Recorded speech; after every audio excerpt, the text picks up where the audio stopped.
Hi everyone, and welcome to your weekly Pick a Card Tarot readings for the week of May 15th. If we haven't met, my name is Sydney, I'm the tarot guy next door, and I use my occult knowledge and intuition to help guide you towards the life you want. I'll be doing 5-card open readings, and here are the decks that I have for you.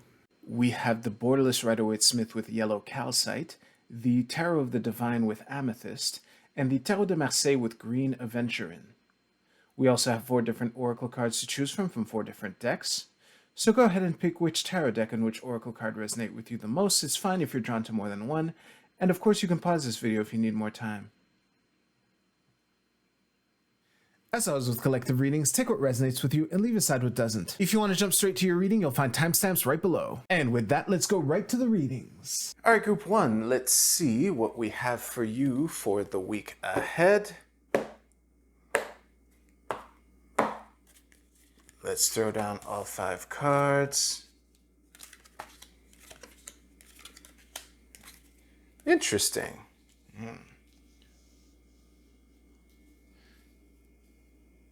I'm still getting used to how to line up the cards now that I need to make more room for this stone. That's what's happening. And is this, it's a little... There we go. All right, now I will stare at this. Group 1, the phrase "don't be so stubborn" kept popping in over and over and over again while I was looking at your cards. And honestly, I suspect that some of you might also have had the devil show up in your reading last week. But I'm still going to address like a new batch of people. So here's the thing. You have 2 inverted 6s, and 6s are probably some of the most positive pips in the tarot in general. You know, they're associated with the Sephiroth Tippereth, which is like the bright yellow sun in the middle of the whole tree of life, you know. And the fact that they're both inverted, combined with the 4 of Cups in the middle of your cross here, is giving me the impression that there's something that you're being invited to see that for whatever reason you're refusing to see. And I have the feeling that it has to do with some kind of habit, some kind of temptation, some kind of tricky energy that you're being lured by. And I will remind you, as I do basically every time I pull this card, the chains around these people's necks are loose fitting. You can take these chains off and walk away anytime. The devil is often a card of feeling bound to a situation that you're not actually bound to. I almost always read him that way, but I think that the thing that you're bound to is doing it your way, doing it my way, you know, and especially the Hermit here. The Hermit reversed I often read as over-isolation, but I think that in the context of this reading, it's being cutting yourself off from the input of others. I think that you could do yourself a favor, Group 1, and be more open to the perspective of others. Sometimes even when you're right, it doesn't mean that the people around you who are saying things that on the surface might appear contradictory, it doesn't mean that what they are saying isn't valuable. So let me remove some of those negatives. Even though you're right, the people around you might still have something valuable to say, even though at first glance it might not appear that way. So be on the lookout for that. Yeah, that is basically what I have for you, Group 1. Thank you very much for trusting me with your reading, and you can use the timestamps in the description below to jump to your Oracle card reading. I'll see you there.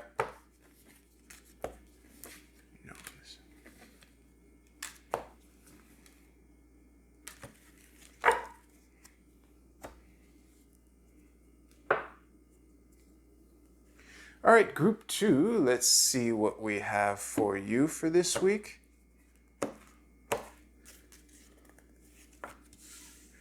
Queen of Coins, 5 of Cups. What is this? Knight of Swords, the Ace of Cups reversed, and in the middle of your cross we have the 8 of Wands with the World reversed at the bottom of your deck.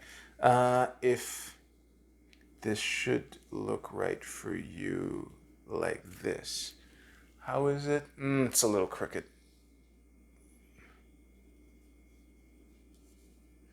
this should do.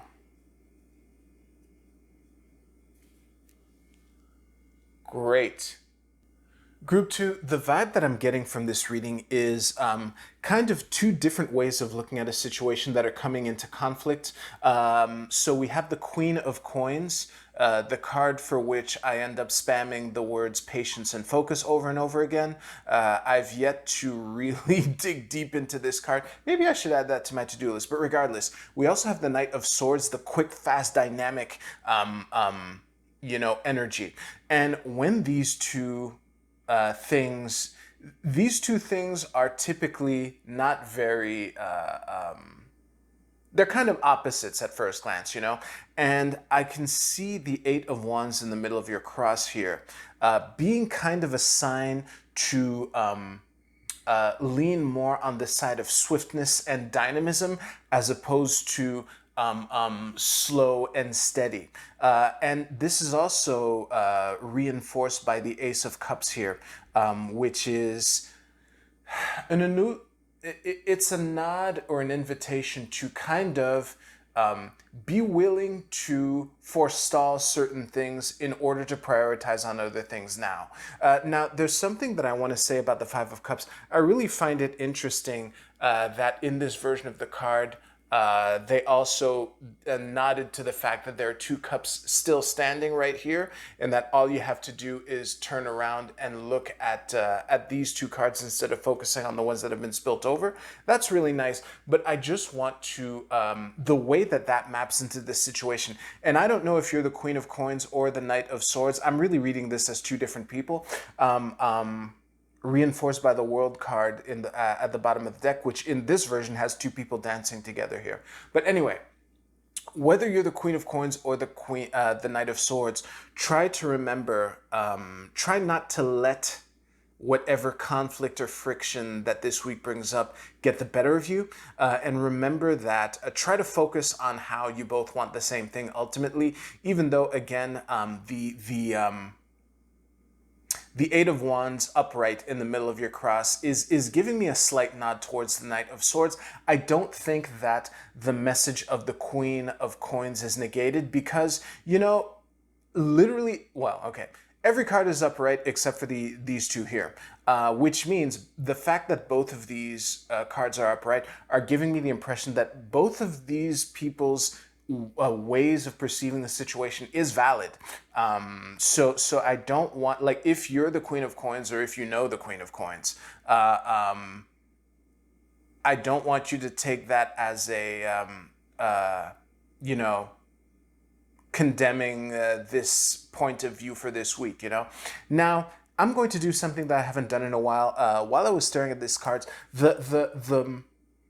the notion of making opposites work together in unison somehow made me think of the Chariot. And also the Chariot is one of the few cards that I could recognize quickly in this deck. So I'm going to dig up the Chariot and see what added context that we can have here. Give me a second. Oh, there's the Chariot upright. Haha. And surrounded by two reverse cards. We have the Five of Coins reversed and the High Priestess reversed. So I think that this is a nod to the notion of being there for each other, the notion that sometimes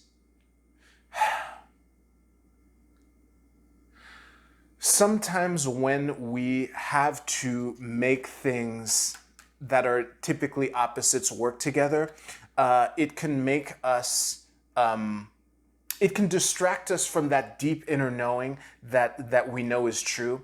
So just be mindful of that. I'm nodding to the High Priestess reversed here. And also, remember, and this is a reinforcement of the Five of Cups here, that ultimately you do want the same thing, and try to remember to be there for each other no matter how your perspectives might be in conflict at first glance for this week. So that is what I have for you, Group 2. Thank you very much for trusting me with your reading. You can use the timestamps in the description below to jump to your Oracle card reading. I will see you there.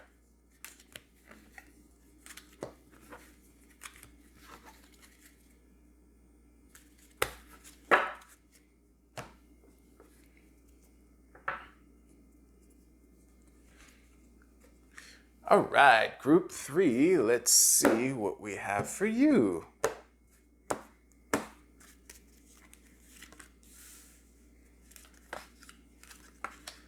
The Ace of Wands is my favorite ace in the Marseille deck. I haven't said that in a minute.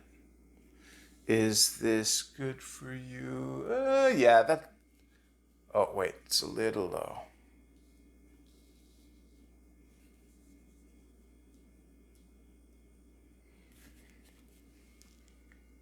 Yeah, that'll do. Group 3, the main takeaway from this message as I read it is if you see an opportunity or if you think you perceive an opportunity for something that will help your finances or help you in the material realm, like my relationship with the suit of coins in the Marseille deck is kind of weird because usually the suit of coins I read that as the material realm, not necessarily finances. However, you know, back in the day that the Marseille deck was a thing, that's probably the more the emphasis. I just wanted to point that out. I'm always a little conflicted when I see a lot of coins in a Marseille spread. But regardless of anything, if you see an opportunity to do something that might help you in the material realm, no matter what that means for you, it could be finances, attention, energy, you know, human resources, that kind of thing. You can take this reading as a green light. The main visual that I got looking at these cards was that, you know, this opportunity sounds the alarm or the, you know, the gun firing to start the race, and then this knight goes off to the races, which is kind of weird because the Knight of Coins is not the most dynamic knight, but I see this mainly as not necessarily a slow knight like he is depicted in a bunch of other decks, but more as a knight who is ready to start to, you know, get your hands dirty and put in the elbow grease necessary to capitalize on this opportunity here. So yeah, that's honestly 90% of the reading right there. Let's see if I can extract something else. Basically, try to focus either on making the process enjoyable or thinking of the enjoyment that you will get at the end of putting in all the work here. But yeah, this is looking like a week full of opportunity for you, Group 3. I would invite you to be on the lookout for it and to, you know, put the work in, because an opportunity is just that. It's an opportunity. It's not a gift that falls from the sky into your lap fully manifested, you know? So that is what I have for you for this week, Group 3. If you don't want to watch me pick up your reading, you can use the timestamps to jump ahead a couple seconds.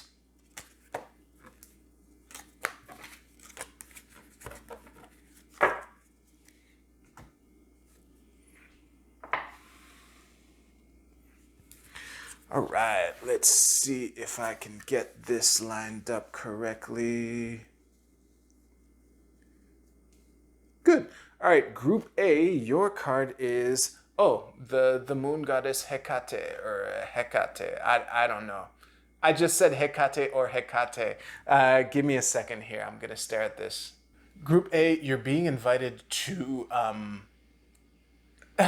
in order to build something, you need to figure out what you need to let go of. Basically, you're being invited to turn your back on something in order to focus on something, to start creating the next thing.